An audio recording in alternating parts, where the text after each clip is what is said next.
everyone, and welcome to Southeast Iowa Union Prep Sports Live. And we are back on the Zoom. Oh, yeah. The Zoomy Zoom, Hunter. I like the Zoomy Zoom. I do. Well, I like the Zoomy Zoom today just because getting to the office, as you made it, like you said, luckily, but getting to the office is a bit hectic this time of the year. Specifically this week, I should say. I am at the Mount Pleasant office, which means Old Threshers on the square is about 5 steps that way. But I like being in here because this office was built for a king. This is supposed to be like the boss's office, but I think I use it more than anybody else, so I kind of pretend that it's mine now. And it's got a TV, but it doesn't have cable. We are powered by who, Hunter? Fairway Food Stores. Fairway Food Stores. Anna Marie, one of my coworkers, had a giant bag of cereal on her desk the other day, and we were trying to figure out. We were like, "Where's that from?" It's like, I don't think Walmart has that. I said, "Does Aldi's have that?" And Ray, our salesperson, said no. And then we realized she got that from Fairway. It's the only place to get the most delicious everything. Also, all the ads you see below here on commercial, as we say every week, most of those peeps, those businesses have been with us forever. And we're going to be with you forever during this fall. A little football action. It is football season officially. Had my fantasy football draft this weekend. We've got college already technically started, but Iowa plays this Saturday. And we've had one area high school game. And Hunter and I combined have been to 100% of those games. Hunter, tell me about the Waco Warriors on Friday.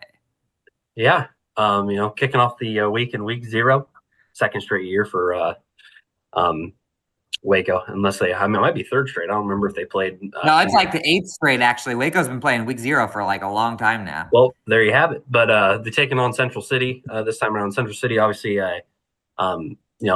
was really good. Was top 5 team last year. Obviously, they played Winfield in that really close game to begin the season. Just outside the rankings and a lot of the rankings around the state, receiving votes in a lot of them. Waco, meanwhile, in the Gazette rankings, obviously is tied for 9th.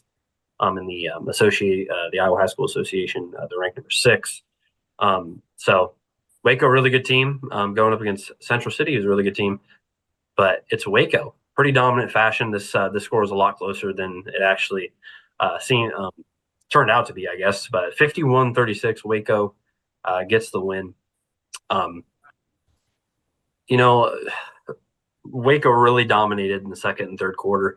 By the end of the first half, the Warriors were just leading 14-12 off of a pair of touchdowns by a familiar name for us in every sport he's in. Loudon Housingay scored a pair of rushing touchdowns. One was after Central City fumbled.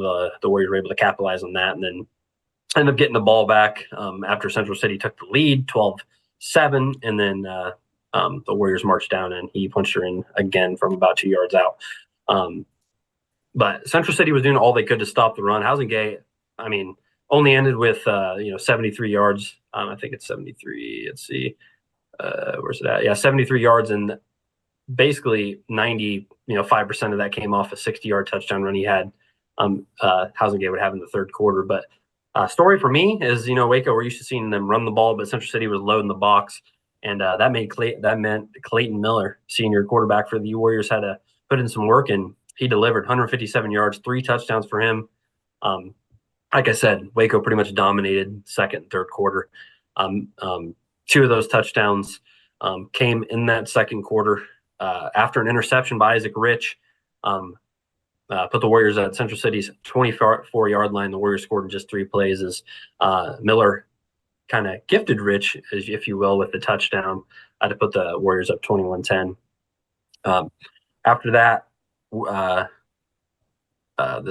Warrior defense really hunkered down. Like, that was kind of the difference for me in that second and third quarter. Forced Central City to turn the ball over on down. So Central City was a little sloppy in there. I think they had seven penalties, and they snapped the ball over. The quarterbacks had a couple times, but Warriors took advantage of that. Following a Central City punt, all Waco needed was one play. Miller hit Gage Samo down the sideline for a 36-yard touchdown. And following the extra point, it was a 28-12 lead. And then late in the first half, Waco got the ball back with 1:26 remaining. Had to settle for a field goal, and Niles Reichenbach is kicking field goals. Kind of a little Yeah, I familiar saw last that. name sitting there. We're familiar with Simeon Reichenbach hitting him from about 40 yards a couple of years ago for the Warriors. So his little brother here. Probably pretty sure it's his little brother. I guess I shouldn't say for sure if it is, but I'm pretty sure it is kicking him again. So at the half, Waco went in with a 31-12 lead.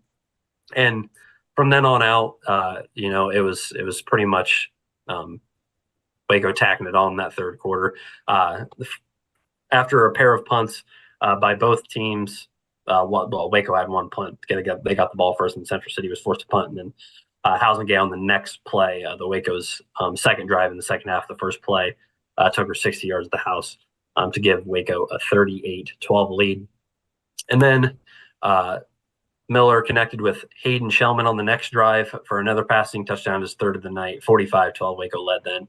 And then Waco's final score came in the fourth quarter. Shellman actually returned the kickoff for a touchdown. Cool little moment there for him. And by that time, it was 45-12. Well, actually, I guess that wasn't 45-12 yet, but after the Shellman touchdown, it was Waco scored 51. But Central City did score 24 points in the fourth quarter, but basically all that was against Waco's second team. Pulled them out there with about 7 minutes to go in the fourth. So that's why I said the score is a little. I mean, this really wasn't a close game, even though 51-36. I guess really isn't that close either. But still, basically, I just want to say it was dominant performance for the Warriors. So Samo led Waco with 70 yards. Housingay had 38 yards. Reichenbach 20 yards. Housingay also led with 12.5 tackles. So huge win for the Warriors to start the season. They're going to be back in action this weekend. They're heading back to Valley Stadium, which is where they played their Week 0 game last year. I think that was against Fremont Mills. This time around, in the first week of the season, technically for the entire state, they're playing Coon Rapids Bayard at Valley Stadium in Des Moines. So pretty cool place to play there. Yeah. By the way, I looked up Coon Rapids Bayard where you're talking, and Waco went to the Dome a couple years ago. They had a couple of Oswald brothers, Isaac and Reese. Top two players for Coon Rapids Bayard are Wyatt Oswald and Caden Oswald, a couple of brothers. And they have a lot coming back, so Coon Rapids should be pretty good this year. So that's another good test for Waco. And then Waco plays at Iowa Valley the next week. Iowa Valley is you just let me know they won 76-67 against BGM in week 0, and then homecoming against Winfield Valley Union is the very next week. So by look week at Waco, 4, the first week of the season is just completely front loaded. Yeah, it totally is. And so if Waco can go 4-0 in those 4 games, they're looking pretty good, sitting pretty. Yeah. So that's a big one. On the road, we have some other big games. One that we always get amped up about, and one I got a little tiny preview of this Friday was Mount Pleasant will be heading to Fairfield. I almost said Fairway. Mount Pleasant will be heading to Fairfield for the Highway 34 rivalry. I did get to see both of them play a little bit. I ran around to meet the players on Friday, and so they both happening at the same time, so I was driving back and forth between Mount Pleasant and Fairfield. So I got to see both football teams. Fairfield just had an inter squad, and Mount Pleasant played Danville, but it was you get like 10 downs a piece for each drive, so it wasn't a real following the rules completely scrimmage. But I think it's going to be an interesting game. I think that both teams are going to run the ball a lot on Friday night. This is the first time in a while that I think Mount Pleasant had the bulk of their talent returning, and I'm excited to see what happens this Friday night. Yeah, there's going to be some, great games from basically the whole coverage area is going to be some great games. There's a lot of. I was going to say there's a lot of our teams playing against our teams. Yeah, in the and first like 3 specifically with weeks. Mount Pleasant Fairfield matchup, it's turned into quite the rivalry there. Oh yeah. They so I've probably went to the Mount Pleasant Fairfield game like 6 of the last 7 years just because of running back and forth. I can tell you that when I first started here, Fairfield was in control of the 34 rivalry. They up until 2017 they had won 6 straight. Mount Pleasant won all 4 between 2017 and 2020, and Fairfield has taken the last 3. And all of those 3 that Fairfield have won have been game 1 of the year because they played in the opener for the first 2 years, and now this is the second of another 2-year stretch where they haven't been in the same district as each other. I think a couple of years ago, Mount Pleasant was out of the district that Washington and Fairfield was in, and in fact, they weren't even in the same class. And then this year, Washington and Mount Pleasant are in the same district, and Fairfield is not. So they're playing in non district action. But Fairfield won 38-14 last year. I remember that I think it was a 17-0 second half. So I'm sure that Trojan Stadium will be rocking. I think that Mount Pleasant will be really hungry considering they haven't won a game in the last couple of years and that they have so many returners. And I bet you that one is pretty darn close. I think so too. I agree. And then Washington, they're taking on Oskaloosa, obviously. Warriors, along with Mount Pleasant, probably return the most out of any of our teams, at least on looking at the offensive side of the ball anyway. So, we talked to them already. They're hungry. They I think they let that one slip away last year to open the season, and so they're going to be looking to get a little redemption and start the season off on the right note. So that should be another good one. Obviously, I'll be at that one. You'll be over there in Fairfield. Yeah, and I think that Washington has Oskaloosa week 1, and I think Fairfield in week 3, and those are probably 2 of their toughest losses last year. Just as far as like they could have won those games. And I think a bad finish to the Oskaloosa game, and then Fairfield they had a really bad start and tried to come back and just fell short. So they will be hungry. They've got their leading passer Logan McDowell, leading receiver Mason Morgan, leading rusher Cale Williams, leading everything pretty much back offensively. They do lose some offensive line pieces and some defensive pieces for sure, but yeah, in the grand scheme of things, high school football, if you can return that much, it's a pretty good sign, Mr. Hunter. Yeah, you're looking pretty good if you what else? You get all that back. True. Another game I'm looking forward to this week is one of our favorite rivalries, Pekin and Cardinal going back at it. Pekin won 20-2 at Cardinal last year. For all you fans in the area, you know that they played. Let's see, Cardinal got its first win over Pekin in football in 2020. That was their first win in a long time, 38-29. The next year, Cardinal put 70 on the board, 70-19, and Pekin has won the last 2 in very similar fashion. They won 20-0 in 2022, and they won 20-2 last year. And we talked about this a little bit last week. But Pekin is one of our most interesting teams just as far. Both these teams return a good amount of talent. Pekin is one of those teams that you look at and you look at how they were at the end of last year, and then you look at the names they got coming back and you go, ooh, could be some big stuff happening for the Panthers. And I think that's why they're just outside the top 10 in the rankings. I believe they're receiving some votes, I think. They definitely received some votes in the IA, the YouTube, the IA something or other. They received votes. Sigourney Keota received some votes in 1A. Winfield Mount Union received some votes in Class 8 player.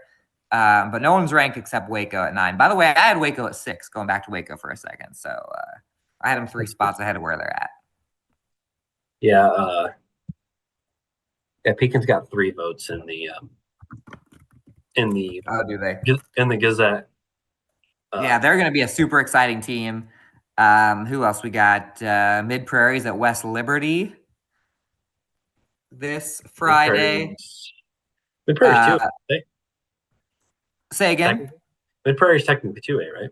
Yeah, Mid Prairie's 2A. Mid Prairie's a weird team because we have our three quote-unquote big schools, Mount Pleasant, Fairfield, and Washington, are all 3A. And then Mid-Prairie is the only 2A left, right? And then it goes back, and 1A is your Sigourney Kyotos.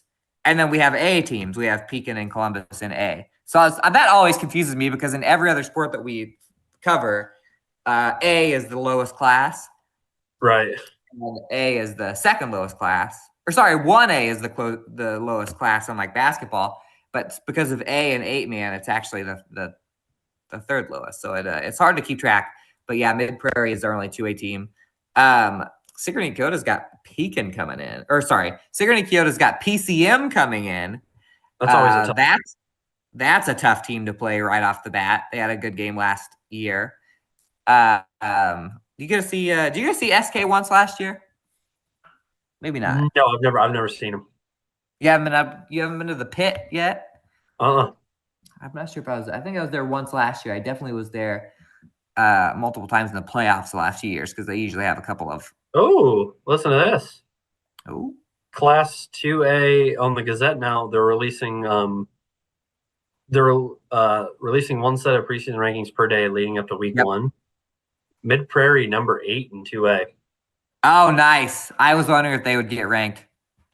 Well, that's something for the paper on Thursday. And PCM is number 3. There you go.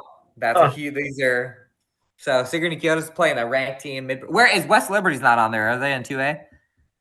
In 2A? You say West Liberty? Yeah. No. Yeah, is that who I said? No, they're not there. How did that? How did their? What am I trying to say? Their scrimmage go against? Do you know that? How Mid-Prairie scrimmage against West Liberty went? Oh wait, was they scrimmage? And I just said that's who they're playing this week. No, I thought Mid-Prairie scrimmage is West Liberty. Oh, maybe I read that wrong. Yep. Sorry, it's a different W. Mid-Prairie's at Wilton this week. My bad. That was on me, guys. You're right. I don't know how the score was on that one, but you're right. Yeah. Mid-Prairie, West Liberty. In that scrimmage, Mid-Prairie, won or whatever, 30-12. Oh, nice. Awesome. I didn't see that score. Yeah, sorry, I got my W's confused. It's actually Wilton that Mid-Prairie is playing again on the road to start this off.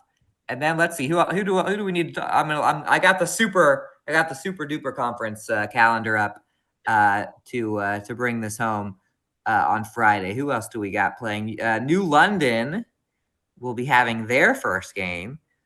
And the New London Tigers will be playing against Easton Valley at home. Winford Valley Union will be playing Central City, who just played Waco. That should be fun. That should be your game. Yeah, that should be. You said that it was a really good game last year too, right? Yeah, that was that week 0 game, and obviously Central City lost a lot, but that was like a touchdown. I mean, that was like number 3. I mean, Winfield was ranked like number 3 at that time or something, and Central City was like number 4. Maybe Winfield was 2, and with Central City, something like that. They were both top 5, and they played a heck of a game.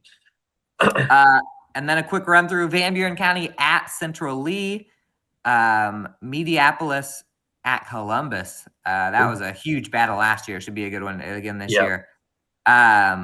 We've got Highland is at North Cedar. We already talked about Cardinal and Pekin. And is there anybody we didn't mention? We got them all. I think we got them all. I think that's everybody. Hillcrest Academy does not have football. They play with Williamsburg. So pick up Central Iowa Union Hillcrest. It's surprising if they don't play with Mid-Prairie. Yeah, that's true. I'm not sure if that was Mid-Prairie up to 3A or not either. I don't know. But they've been playing with Williamsburg for a while. So Hillcrest fans, get a Central Iowa newspaper. We'll have some Williamsburg coverage, especially because they're playing some of our teams. Anyway, we should probably go to commercial, Hunter. Yeah, we should. And when we come back, we're going to talk a little volleyball. And your boys, Andy and Hunter, had boots on the ground last night at some volleyball tournaments. So stay tuned. We will be back.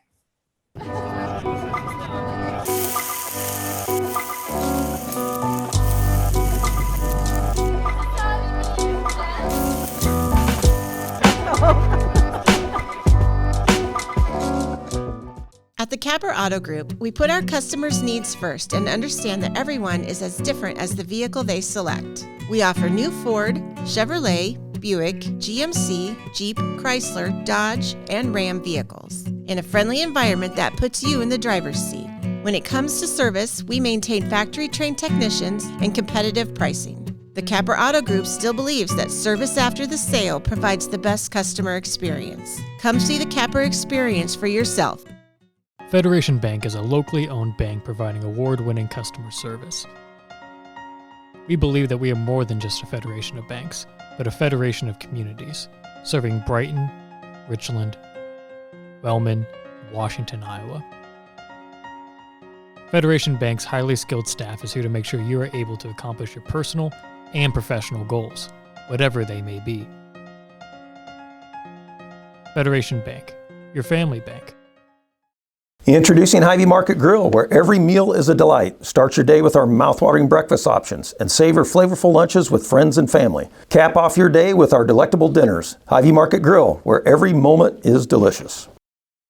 Bring the kids and share the memories at the 2024 Midwest Old Threshers Reunion. Steam engines, antique cars and trucks, tractors, gas engines, and horses. Great food from the North Village or the Log Village. Plus, learn how to square dance over at the Dance Bar. This is the place where memories are made. Make plans now to enjoy the history of the past at the 2024 Midwest Old Threshers Reunion, August 29th through September 2nd in Mount Pleasant. Visit oldthreshers.com for more details. Washington County Hospital and Clinics, providing quality health care that puts you first. Whether during a hospital stay, seeing a primary care provider for wellness exams or sick visits, minor surgery to a total joint replacement, or recovering from an injury, we're here when you need us.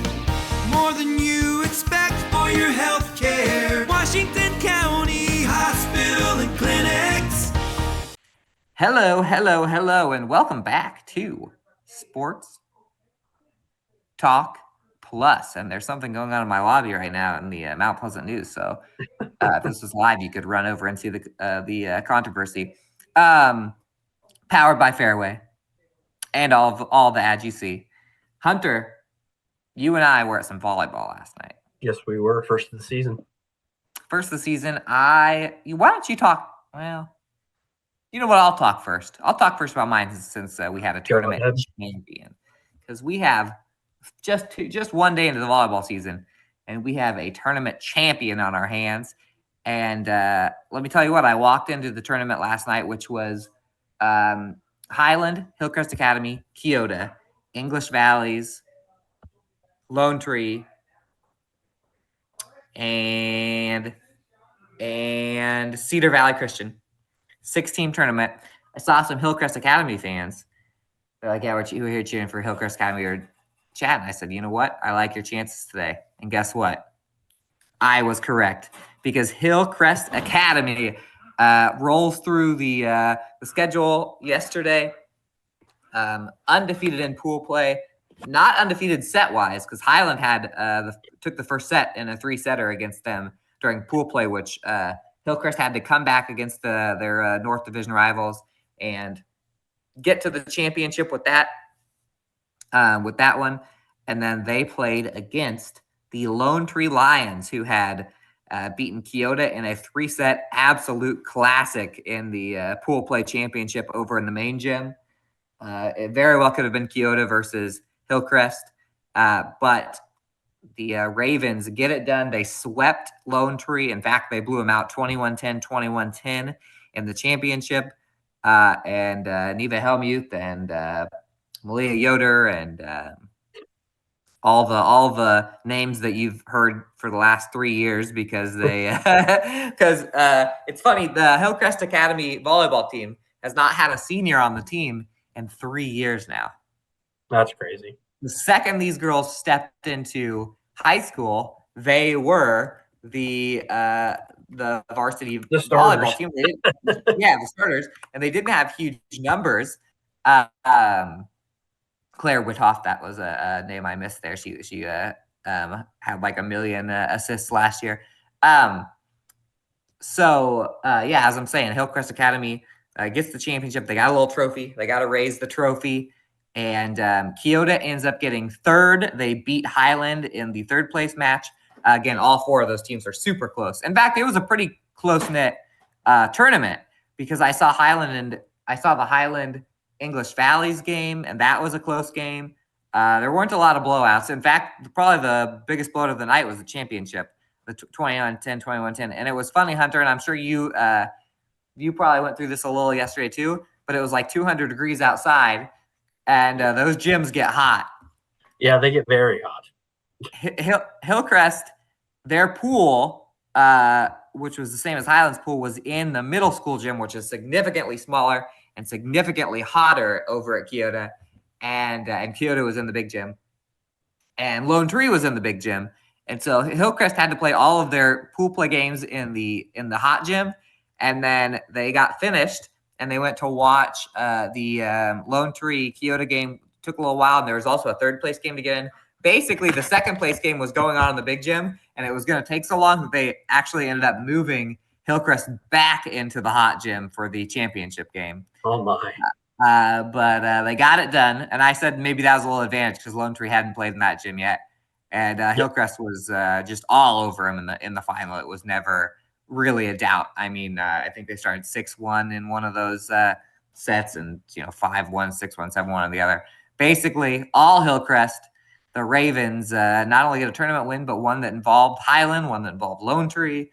So a little bit of early bragging rights in the super, super north. Yeah. And you got to see a little super north also. Yeah. I was I headed up to Waco. Every year Waco kind of kicks off the season with this tournament. Our teams that were in it: Columbus, Van Buren County, Pekin, and obviously Waco. But Notre Dame was there this year. Notre Dame did win the tournament, 3 straight wins for the Nikes there. As for our teams, Sigourney was the second place team in this one. Columbus had a very good match against Sigourney in the first match. Ended up winning at 21-18, but Sigourney went on to win the final 2, 21-16 and then 15-8 to win back that match. And then Columbus also lost to Notre Dame 2-0, as I mentioned. Van Buren County picks up a 2-0 win over Waco and a 2-0 win over Centerville. Real nice performance for the Warriors. Looking pretty good. Another kind of a younger team that we have in the Southeast Iowa Super Conference South Division. There, obviously, I kind of forget sometimes that it's only New London and Van Buren County that we have in the South. There's just so it's weird, isn't it? It's weird to think about because it used to be so even, and now the Super North is basically all of our teams, and that's over half of our teams now are in because of all the switching. So Pekin gets a win over Centerville 2-1, and then obviously they played more games than that. Like Pekin played Van Buren County and Waco. They don't have those scores in because I was kind of bouncing around, so I didn't see like the finals, so I wasn't able to get the exact finals of those. But I do know Notre Dame won. But Waco gets a 2-0 win over Centerville, and then I mentioned Van Buren County defeating Waco there, and Waco did also play Pekin. Don't have to score for that one, but so it's always fun to go to this tournament. Obviously, you kind of get it's good for us to see what we're going to kind of see this year from our area teams. So yeah, it's a cool little tournament. Like I mentioned, those four teams. Louisa Muscatine was also there, as well as Notre Dame, Sigourney, and then Centerville. Those were the teams that we don't cover that were there besides. There was 8 teams there, right? Yeah. Who the heck did Notre Dame step in for? Because 7 of those teams were there last year. All the other teams besides Notre Dame are usually there. Centerville's almost always there. Pekin, Van Buren, Waco, and I feel like Centerville's not even there. I don't know. I remember them being there last year though. There's a team that used to be in this. Oh, Central Lee. Was Central Lee there? No. I think Central Lee is usually there? I can't remember that. I think Central Lee is usually there. You know what I'm going to do? That's who they're missing. Here's what I'm going to do. Look it up. I'm going to go back to 2023. You do that. While you fact check that fact to see who was at that tournament last year, I think it might have been Central Lee. We have a little volleyball coming up later this week. We have another. It's listed as a quad, Fairfield quad. Right now, the only teams listed are Waco and Eddyville-Blacksburg. I remember that it turned into a triangular last year, but Albia is almost always there. So I'll have to fact check that myself to see about it. Notre Dame was there last year. Really? Van Buren must have beat Notre Dame then last year. No. Because Van Buren won the championship last year for sure. I remember because they celebrated, and I was taking pictures, and then they noticed me taking pictures, and so they staged celebration pictures. And they were like, they were trying to make it more photogenic. Van Buren won 2-1. Yep. Oh, look at that, man! 365 days is a lot. Should we go back? Should we go back to 20? Should we just keep investigating and go back even further? I could tell you if I thought about it. We had our teams had Waco might have won it a couple years ago. Yeah, see, Burlington wasn't there, and I don't think they were there 2 years ago. I bet you Waco won 2 years ago. Yeah, you're probably right because it was the on a different wrong tab here. Still on the wrong tab. I'm glad they have these. The Kyoto and Waco tournament are good little, okay, now we're in fall sports. Now we're starting. Right. But yeah, and then we have Super Conference, a lot of freshman stuff. Where is there's a Belle Plaine tournament today. Are any of our teams in that Belle Plaine tournament? It is Highland is now going off to the Belle Plaine, which is a triangular today. So the Huskies will be back in action today. Thursday, we said Fairfields. And then we have some varsity action between Keokuk and Winfield Mount Union on Thursday, which is, if you're watching this is on Thursday. So true. Tonight, get out to Winfield Mount Union High School or get out to Fairfield High School because there's going to be some volleyball going on. Also, the first cross-country meet of the year at Albia, which Van Buren County will be running in. Right. So we're here. We're in the fall. We are here. And after this commercial break, we'll reflect on what we're all excited for fall, I guess. We're going to go to commercial, though. See you on the C block on the other side of the ads. We'll see you soon. Attention Hy-Vee shoppers, introducing Hy-Vee Perks, your ticket to exclusive savings and rewards. Access exclusive perks, prices, earn gas discounts, and unlock special deals. All this for free. Join Hy-Vee Perks today and start saving.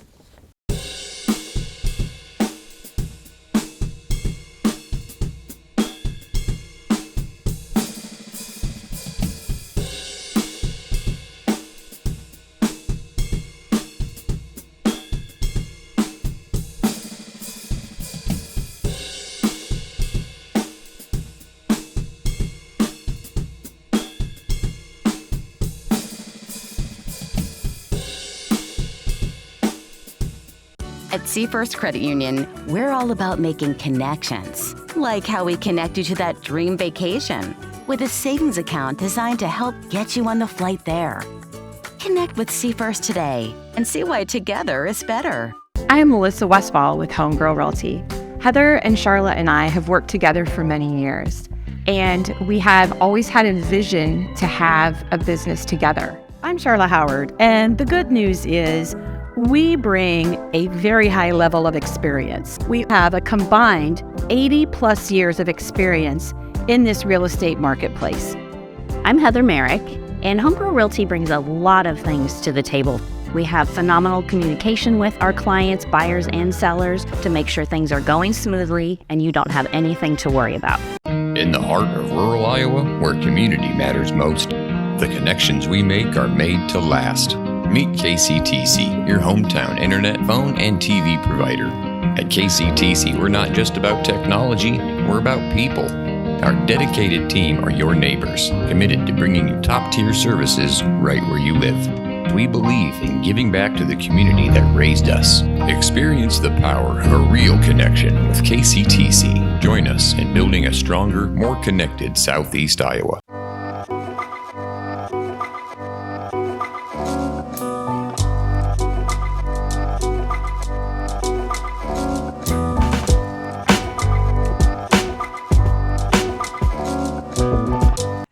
And welcome back for the ever-changing, not really ever-changing. I was trying to say the exciting, the unpredictable C block of Southeast Iowa Union Prep Sports Plus. Finally getting it right.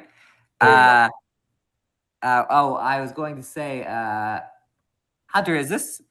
I just feel like this time of year, like football is here.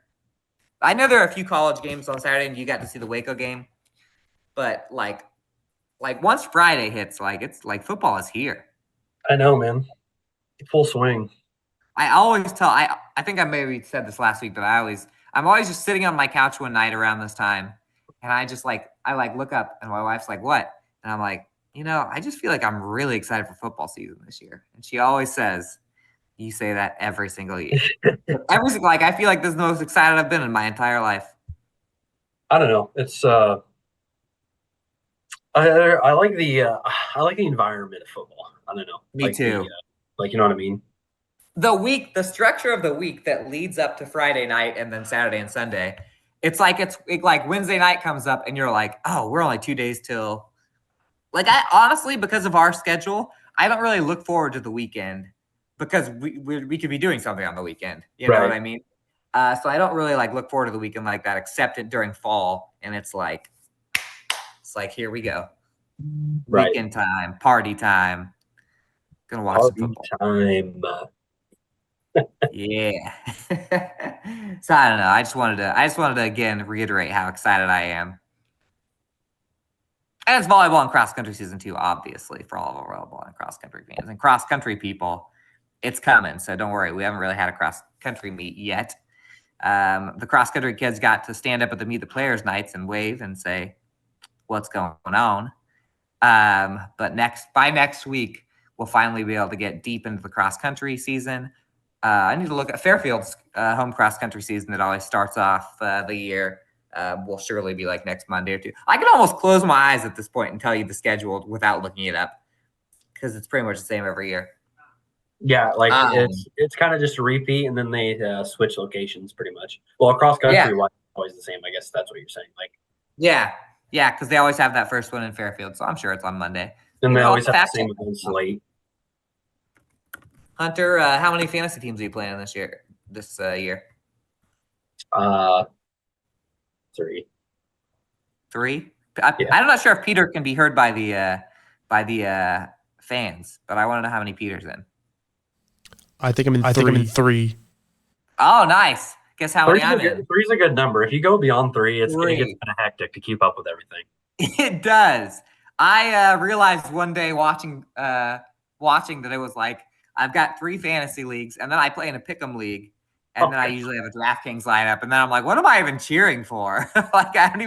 There's too much stuff going on, so I don't know what I'm actually cheering for at that point. But you know what? At that point, you just enjoy the game, enjoy the love of the game, and exactly. if you have $700 laying around, you could afford Sunday ticket and watch every NFL game. Yeah.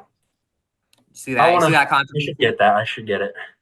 You see that they were there was a class action against the NFL or something. They're like, yeah, you can't be charging people $1,000 to just watch football, a few football games. And then everyone's like, yeah, they're finally gonna get him. And then the ruling came out the other day, and the NFL won the case. I just got breaking news. NFL PA sues DraftKings for breach of contract. Alleges sportsbook owes approximately $65 million. Whoa! From licensing agreement. I mean, everyone knows that DraftKings is the official sportsbook of the NFL. So how does that going to work out? Don't ask me. Wow, that's man, the NFL, they're on a heater. They're like, we won that lawsuit. You know what? Let's get back into the lawsuit game. Right. I don't think that affects me much because I can't get any money out of that. Could I sue DraftKings for me always losing? Maybe. No. That's why you click the thing that says you agree. Right. You agree to the contract, so you're good. You're stuck. What I do is I make money on Caitlin Clark, and then I lose it on every other sport. because they keep just disrespecting her over and over with those point lines. I kept losing. I had to quit because I kept losing. I kept losing by one. I lose a parlay, one leg of like a 6-leg parlay, and I'm like, dude, this ain't worth it.